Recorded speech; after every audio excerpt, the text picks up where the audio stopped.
Praise the lord. మన ప్రభువును మన రక్షకుడైన యేసుక్రీస్తు ఘనమైన నామములో మీ అందరికీ నా హృదయపూర్వక వందనాలు తెలియజేస్తున్నాను. దేవుడు మరొక ఉదయకాలాన్ని మనకు ప్రసాదించి ఆయన సన్నిధిలో ఆయన వాగ్దానాన్ని ధ్యానించుకునే భాగ్యాన్ని మనకిచ్చాడు. దాన్ని బట్టి మనం ఇప్పుడు కూడా దేవునికి కృతజ్ఞతాస్తుతులు చెల్లించేవారుగా మనం ఉండాలి. ఉదయకాలం దేవుడు మనకి ఇస్తున్నటువంటి కృపా వాగ్దానం ఏంటంటే 44వ కీర్తన 5వ వాక్యం. నీ వలన మా విరోధులను అణచివేయుదుము, నీ నామం వల్లనే మా మీదకి లేచువారిని మేము త్రొక్కివేయుదుము. దేవుడికి మహిమ కలుగును గాక. దేవుడు మనకిస్తున్న వాగ్దానం చాలా ఉన్నతమైనదండి. ఇదిగో ఈ లోకంలో విరోధులంటే ఎవరు అంటే సాతాను సంబంధులు, సాతాను మాట వినేవారు, సాతాను చిత్తాన్ని నెరవేర్చేవారు అందరూ మనకి విరోధంగా ఎన్నో దాడులు మన మీదకి వారు తీసుకుని వస్తూనే ఉన్నారు. వారు మనకి శత్రువులుగా మారుతూనే ఉన్నారు. మన సరిహద్దులనే కాదు, లేకపోతే మనకి రోగముల ద్వారానే కాదు, మనకి బలహీనతల ద్వారానే కాదు, ఏదో విధంగా మన మీదకి వారు దాడి చేస్తూ ఉంటుండగా దేవుడు అంటున్నాడు, ఇది నాని ఇంగో ఆయన నామం వల్లనే మీ మీదకి లేచి వారిని అందరినీ కూడా త్రొక్కివేస్తాను. దేవుడు నిజంగా ఆయన గొప్ప దేవుడండి. ఆయన లోకంలో ఉన్నవానికంటే నాలో ఉన్నవాడు, నీలో ఉన్నవాడు గొప్పవాడు.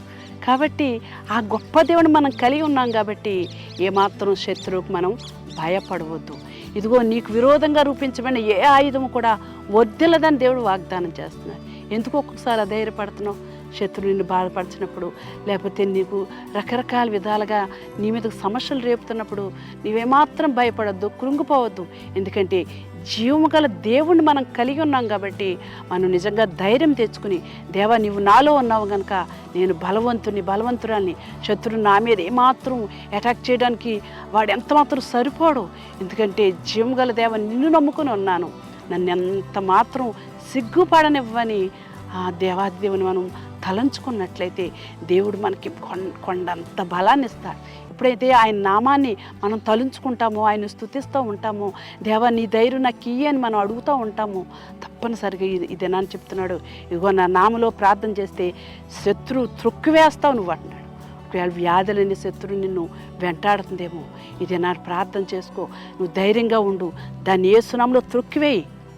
నీకు కష్టాలు లేకపోతే ఏ విధంగా వస్తాయంటే ఆ కష్టాలు, ఒకసారి ఆర్థిక ఇబ్బందులు, ఈ ఇంట్లో రకరకాల ప్రాబ్లమ్స్, లేకపోతే భార్యాభర్తల మధ్య గొడవలు, లేకపోతే నీ బిడ్డకి వివాహం అవ్వక, లేకపోతే నీ కుటుంబంలో రకరకాల శోధనలు నువ్వు అనుభవిస్తున్నప్పుడు అవే శత్రువులండి, అవే శత్రువులు. ఎందుకంటే మన ఆత్మీయ జీవితంలో మనం ముందుకు సాగిపోతుండగా దేవునికి మనం ప్రార్థన చేసుకుంటూ దేవుని సన్నిధిలో నమ్మకంగా మనం కొనసాగుతున్నప్పుడు ఏదో విధంగా శత్రువు ఏదో విరోధంగా మన మీదకు రూపొందిస్తాడు, కొన్ని ఆయుధాలు మన మీదకు పంపిస్తూ ఉంటాడు. అయినప్పటికీ కూడా మనం భయపడొద్దు, ధైర్యం తెచ్చుకుని నిబ్బరమైన మనసు మనం కలిగి. ఆనాడు మొద్దుకేకి శ్రమ వచ్చింది. మొద్దుకేని హామాని ఏం చేశాడు? తొక్కివేయాలని ప్రయత్నం చేశాడు.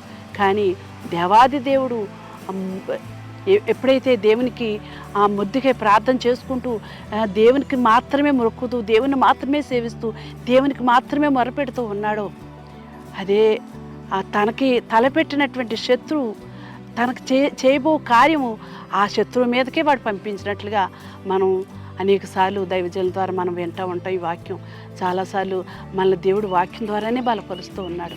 నిజంగా ఆ వాక్యం లేకపోతే మనం ఏమాత్రం కూడా ధైర్యం తెచ్చుకోమండి.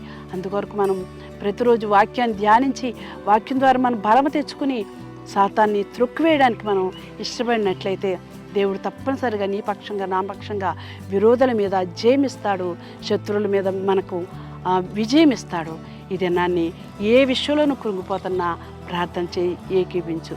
పరిశుద్ధరానికి స్తోత్రాలు. ఇదిగో తండ్రి, అయ్యా విరోధుల మీద శత్రువుల మీద మాకు జయమిస్తానని అయ్యా వాగ్దానం చేస్తున్నావయ్యా. దేవానికి స్తోత్రాలు. ఇదిగో నీ వల్ల మా విరోధులు అణిచివేస్తానని, నీ నామం వల్లనే మా మీదకి లేచువారిని త్రొక్కివేస్తానని ప్రభా గొప్ప వాగ్దానం చేస్తున్నావు ప్రభా. నీ నామంలో మేము ప్రార్థన చేసిన ప్రతి దానికి మేము విజయాన్ని పొందుకోగలుగుతున్నాం తండ్రి. ఈ దినాన్ని కూడా ప్రభా ఇదిగో నీ వాగ్దానం వింటున్నటువంటి నీ బిడ్డ జీవితంలో ప్రభా ఏ శోధన చేత అణిచివేయబడుతున్నారో, ఏ కష్టం చేత కృంగిపోతున్నారో ప్రభా, ఏ విరోధుల చేత బాధింపబడుతున్నారో ప్రభా, నాయన నీ మాటలు నీ వాగ్దానం వింటున్న బిడ్డల్ని మీరు ధైర్యపరిచి శత్రువులను అణిచివేసే శక్తి ఇచ్చావు కనుక దాని ద్వారా ఎదిరించి జయం పొందడానికి కృపద ఇచ్చేయమని యేసు నామములో ప్రార్థిస్తున్నాను పరమ తండ్రి. ఆమేన్.